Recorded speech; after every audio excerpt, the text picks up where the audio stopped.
nga ni pabor nga ani nga Plebiscite 1937. So mauto, we Filipinas, we still needed to fight for that right. So nahitabo to siya, naaprubahan, then mauto nga nagkaroon na taog right to vote.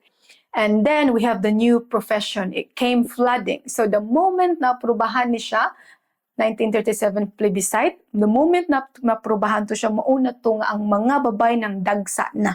Nang dagsa na, daghan na kay tag mga new professions ang mga babay na mga doctors, mga lawyers, mga teachers, may nana ba?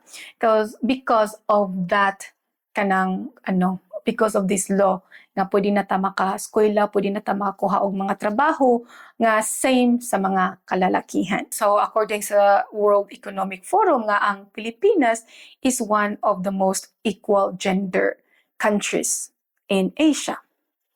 That's because, we have a lot of kanang mga babay man with high degrees and has jobs sa mga male-dominant nga mga trabaho. Pero ang realidad nato, ladies, naagi hapon gender gap, naagi hapon mga limitations sa tong mga babay, daghan gihapon, ladies.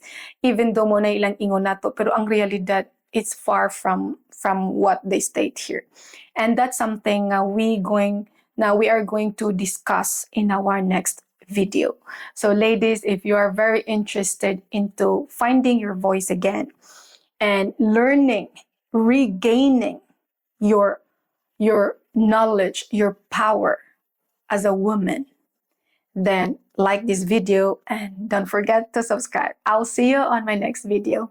Ciao for now.